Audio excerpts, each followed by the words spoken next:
echilibru, sunt gazda dumneavoastră, psiholog Elena Harbur, iar astăzi vorbim despre diferențele dintre borderline și celelalte tulburări. Nu toate, doar cu cele cu care se aseamănă foarte mult și este extrem de des confundată. Pentru că, așa cum spuneam într-o ediție anterioară, tulburarea borderline este un paradox și este destul de greu pentru oameni în general să poată să admită că acest paradox, aceste contrarii, opusul, există concomitent într-un singur om.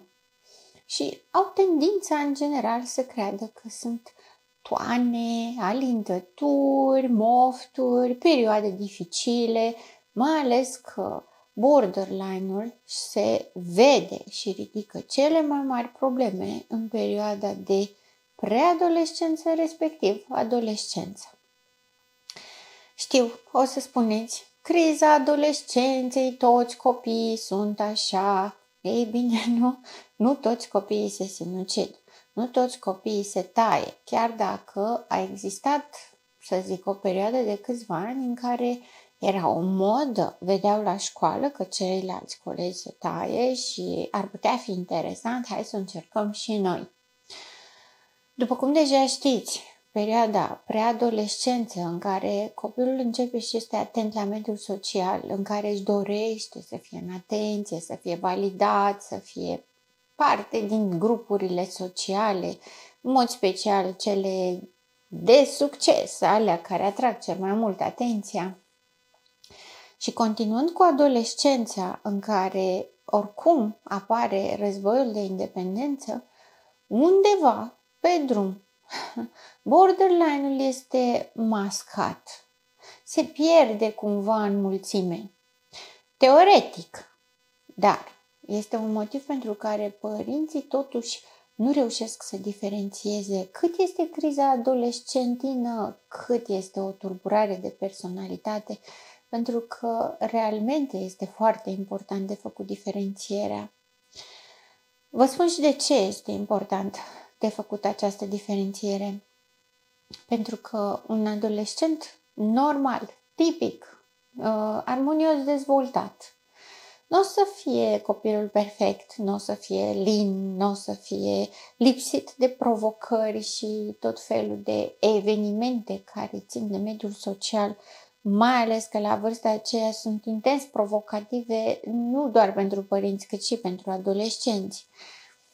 Ci pentru că borderline este o afecțiune, este o patologie severă de personalitate și este mai grea, mai dificilă și mai severă, aș putea să spun, decât narcisismul. În timp ce narcisismul își face aura lui impenetrabilă, se pune pe sine pe un piedestal și restul să fie sclavi la picioarele lui, dar el știe foarte bine cine este, borderline-ul are tulburarea de identitate și nu știe cine este. Ca atare, veți putea observa foarte multe oscilații între grupuri. Ba aderă la grupuri infracționale, ba la grupuri problematice, ba la culte, ba la modă, la orice. Lucruri pe care poate să-l facă și un adolescent tipic, dar cu rezerve.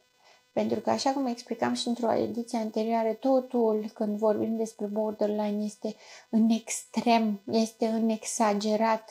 Emoțiile, reacțiile, comportamentul, totul se duce la o limită extremă în care deseori părinții nu știu ce să facă. Însă, dacă totul este prea mult, prea des și în poli opuși, mergeți și consultați un specialist, pentru că tratamentul pentru borderline are șanse mult mai mari de recuperare dacă este început de la o vârstă fragedă.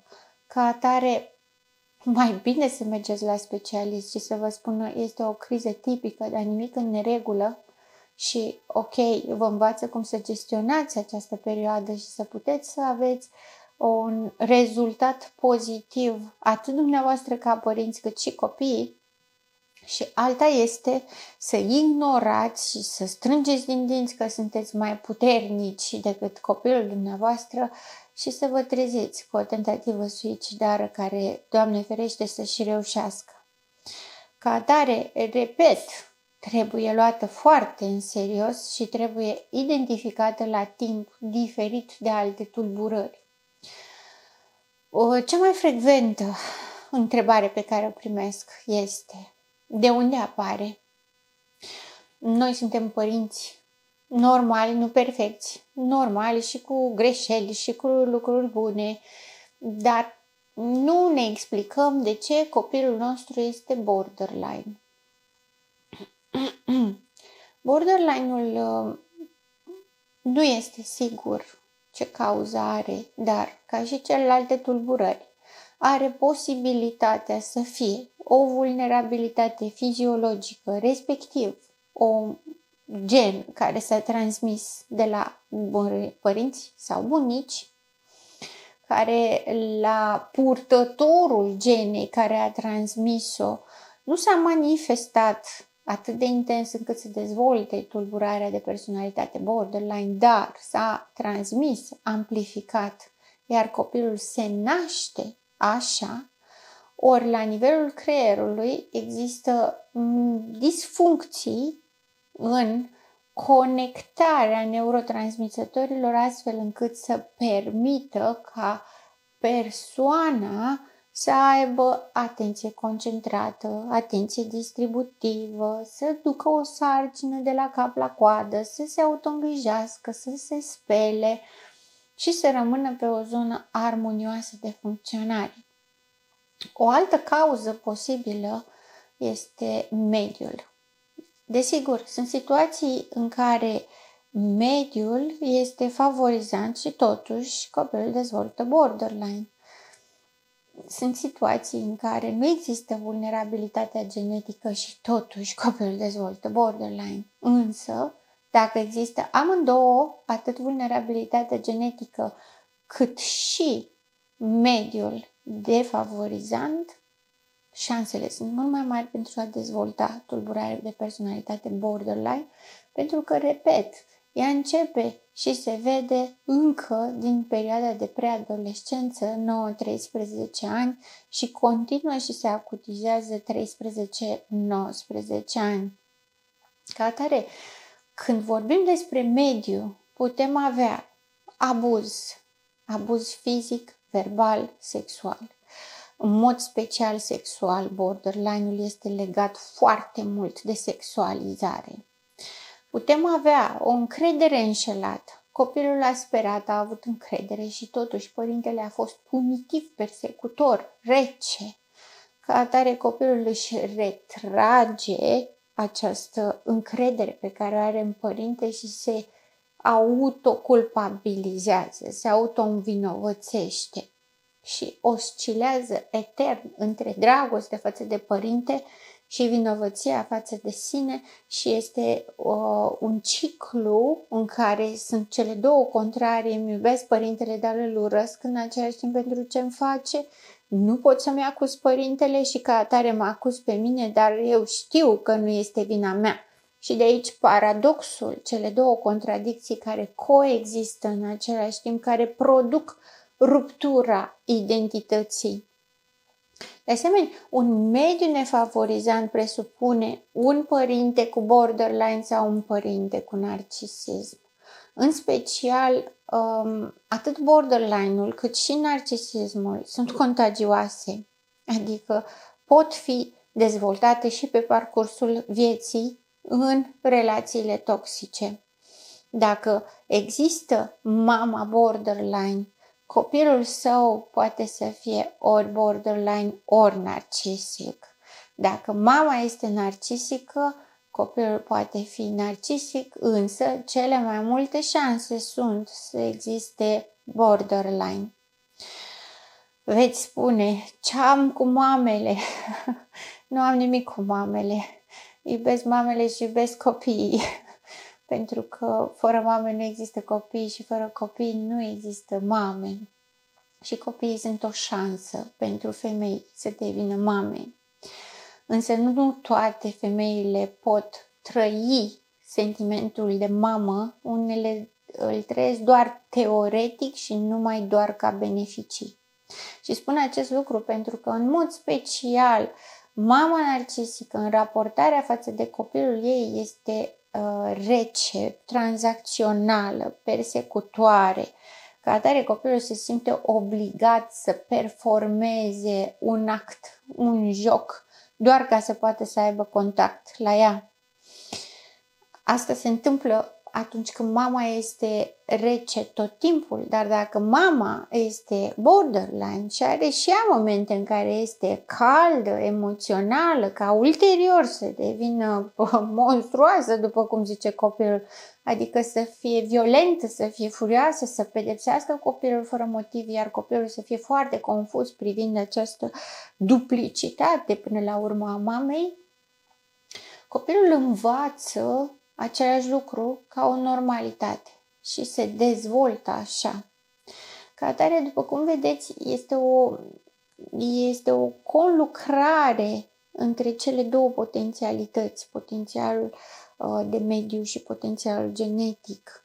Din punctul meu de vedere, nu există posibilitatea să fie doar una dintre ele, deși conform studiilor efectuate pe termen lung, prezența într-o relație toxică, abuzatoare, psihoemoțional, nu neapărat fizic, se dezvoltă tulburările de personalitate. Însă, am mai subliniat-o și o să o subliniez de fiecare dată, este o foarte mare diferență între o personalitate disfuncțională sau o tulburare de personalitate învățată și una născută.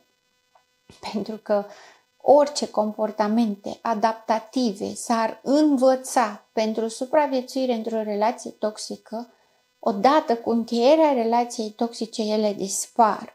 Însă atunci când vorbim despre borderline, ele nu dispar, indiferent de relația în care este. Indiferent dacă partenerul sau familia borderline-ului poate să încerce să fie cât de cât normală, nu o să dispară tulburarea de personalitate borderline. Și aici vreau să atrag atenția, pentru că odată ce borderline-ul s-a manifestat, indiferent dacă este diagnosticat sau nu, pentru că sunt părinți care refuză diagnosticul, se sperie și nu vor să-l accepte, ca atare nu fac ce trebuie, borderline-ul rămâne pe viață, pentru că vorbim despre o patologie de personalitate. Borderline-ul nu este o răceală la care facem tratament, 30 de zile, 3 luni de zile și ne-a trecut, a dispărut. Gata, acum se comportă frumos, suntem bine. Nu există așa ceva. Borderline-ul rămâne pe viață. Poate fi controlat, poate fi ținut sub control ca să obținem un comportament adaptat de la borderline, dar hipersensibilitatea borderline-ului, hiperreactivitatea borderline-ului vor fi tot timpul o problemă. Ideația suicidară, nerezistența la stres, lipsa de toleranță la frustrare sunt caracteristici interne ale borderline-ului, cele care ridică problematici și vor ridica problematici toată viața. Un borderline care merge la terapie și ia tratament medicamentos are șanse să nu se sinucidă. Ăsta este avantajul major. Are șansa să trăiască. Nu că o să treacă, o să fie minunat și putem să-l abuzăm din nou, pentru că acum i-a trecut. Gata.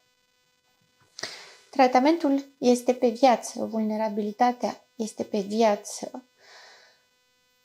Succesul tratamentului cu borderline înseamnă să nu se sinucidă și să fie relativ adaptat la locul de muncă și în relația de cuplu și familială. Ăsta este succesul pe care îl putem obține. Este adevărat, față de tulburarea narcisică, este foarte mult. Este foarte mult, pentru că la tulburarea narcisică nu se poate obține nici măcar atât. Dar Aici, la borderline se poate pentru că borderline are empatie. Nu are control pe emoții, nu are control pe comportamente, poate fi tratat medicamentos, ținute sub control aceste reacții, poate să facă psihoterapie ca să-și corecteze ce nu-i place și să nu mai ajungă vreodată să trăiască acea durere copleșitoare care să conducă la sinucidere și cam asta este ceea ce putem obține în mod realist. Am fost acuzată de multe ori că spun adevărul prea dur, dar refuz să prezint o variantă nuanțată sau roz sau să omit bucăți de adevăr, pentru că dacă fac acest lucru, asta înseamnă că transmit un mesaj eronat, iar așteptările vor fi dezamăgite mai devreme sau mai târziu și nu mai punem riscul la greșeli severe, care până la urmă costă viața borderline-ului și viața familiei lui. Ca atare, eu nu-mi permit jumătăți de adevăr. Sensul în sine al psihoterapiei, al salvării unui om, este să-l ajutăm să aibă o șansă reală la viață. Are dreptul la propriile decizii, cu siguranță, dar șansa reală, care nu și-o poate obține singur, dar are nevoie de ea și și-o dorește, asta putem face.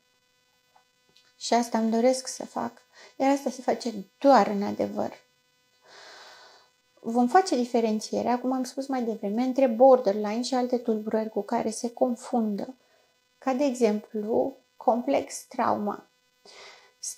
Sindromul de stres post-traumatic complex seamănă foarte mult, are aceeași instabilitate în reacții, are hiperreactivitate la fel cum are și borderline, are partea asta de instabilitate emoțională și dificultățile în relaționarea socială.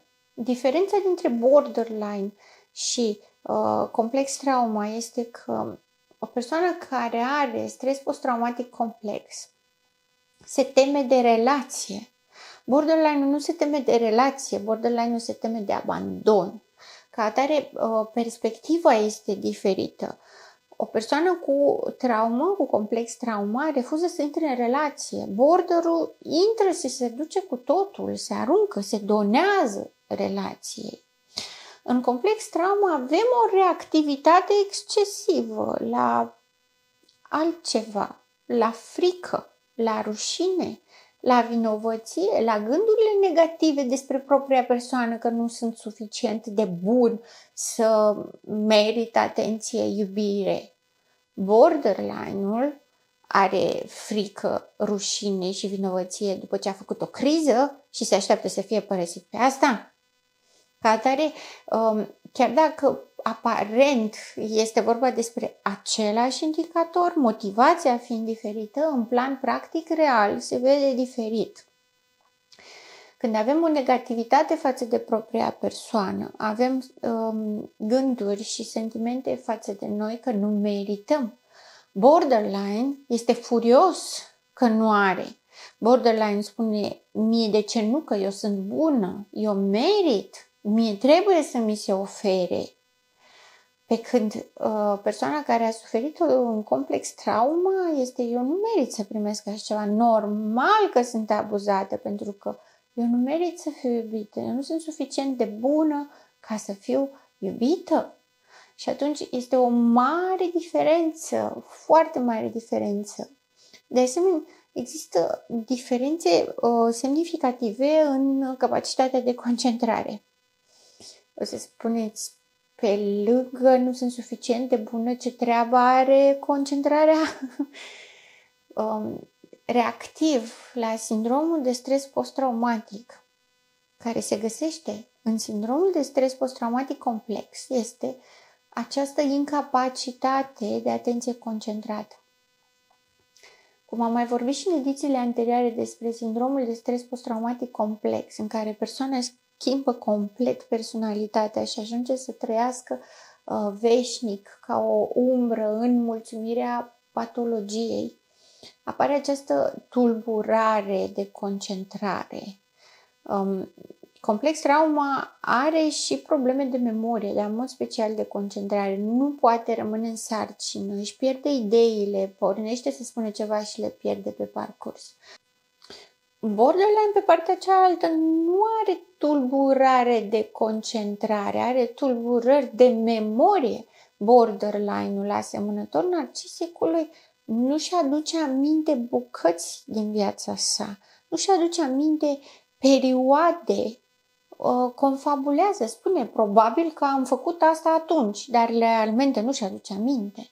Dacă le întrebi ce ai mâncat de dimineață, nu o să știe să-ți spună și nu o să știe să-ți spună în mod real.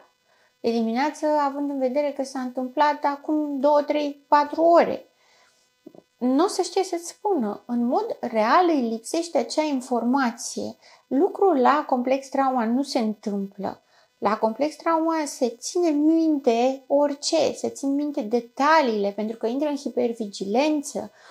Ce n-am văzut de am ajuns în starea de a fi abuzat și caută detaliile și știe să specifice mimică, gestică, orice, în detaliul cel mai mic. Pe când borderline are aceste absențe. Sigur are și tulburări de concentrare pentru că îi fuge mintea în altă parte. Nu pentru că nu se poate concentra. Se poate concentra, doar că nu reușește să păstreze datorită instabilității sale, nu reușește să păstreze șirul. Dacă nu este extrem de relevant, extrem de important, dacă nu interesează foarte mult, nu reușește să păstreze această atenție. Ca atare veți vedea deseori că borderline-ul în timp ce vorbește cu dumneavoastră se gândește la altceva, privește în gol, privește în altă parte, se fâțâie, se agită, face eforturi reale și susținute să rămână într-o discuție în funcție de gradul de afectare mai mult de 10 minute. 10 minute reușește să-și păstreze concentrarea, mai mult nu poate. Și ca atare veți observa în timp ce vorbiți despre ceva, schimbă subiectul și se duce la altceva, pe urmă se întoarce la subiectul dumneavoastră, pe urmă se întoarce la subiectul celălalt și după aia vine alt subiect. Și în permanență mintea borderline-ului merge încrucișat pe mai multe direcții. Ceea ce la complex trauma nu se întâmplă. La complex trauma nu există această rupere de idei. Complex trauma de asemenea nu are ideația suicidară pe care borderline o are și trăiește cu ea.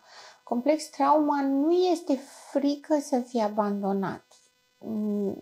Ba dimpotrivă și-ar dori abandonul, doar că nu reușește să-l producă. În complex trauma rămâne captiv relației toxice, în timp ce borderline se simte abandonat, părăsit, exilat și își dorește chiar și relația toxică. Sigur, o spun chiar și relația toxică pentru că borderline-ului nu-i pasă dacă este o relație toxică sau mai puțin toxică, îi pasă să fie o relație.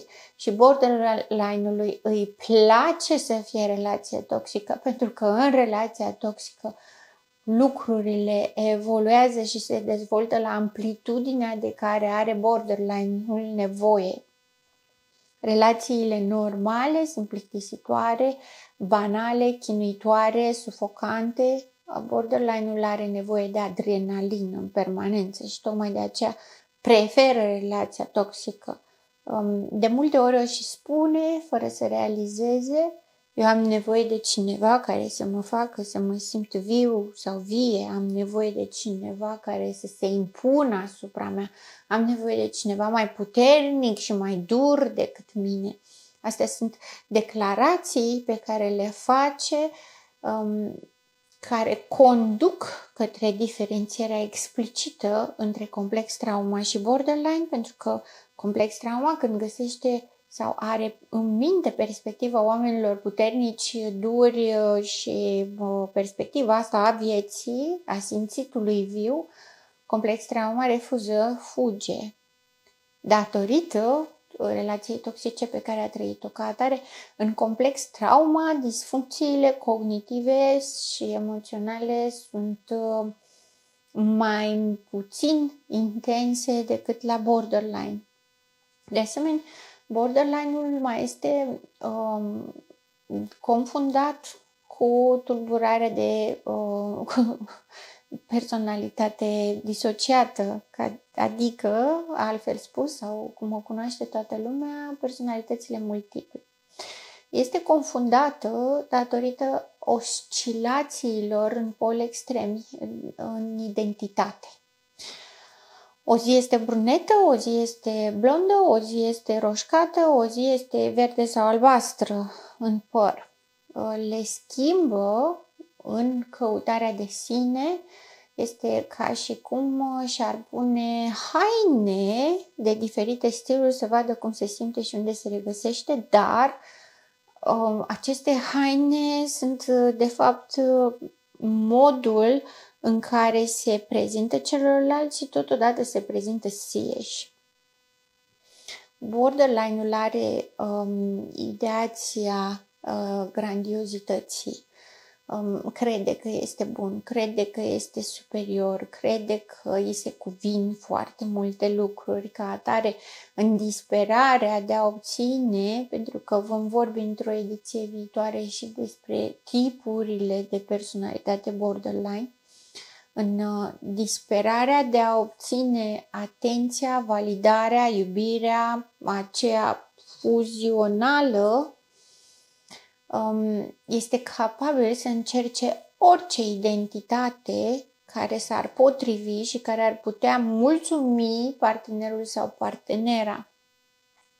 Această dorință de a mulțumi pe celălalt este strict la nivel de cucerire, la fel cum face și narcisicul. În perioada de cucerire idealizează și valorizează foarte mult și ca atare se prezintă pe el în varianta în care îți poate oferi orice, viața ta o să fie minunată, trebuie doar să accepti.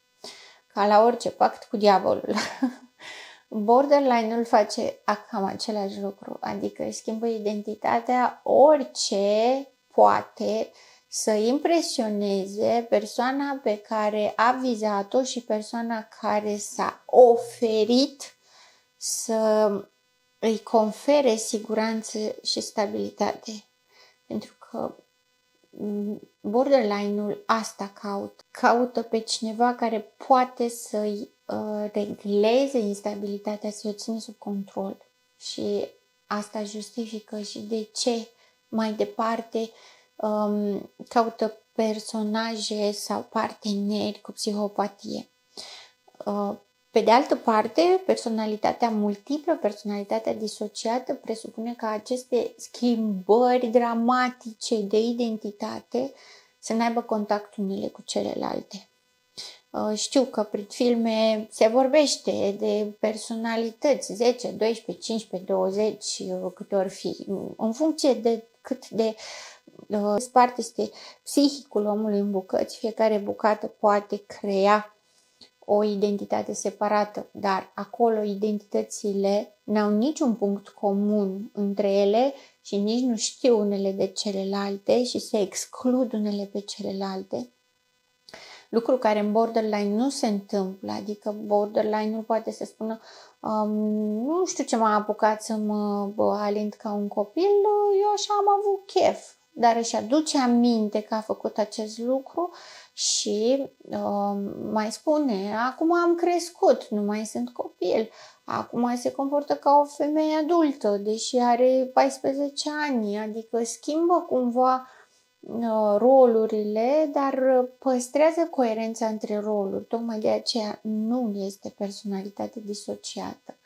De asemenea, foarte mult se confundă personalitatea borderline cu tulburarea bipolară și aici e și mai mare diferența, pentru că tulburarea bipolară nu este o tulburare de personalitate cum este borderline.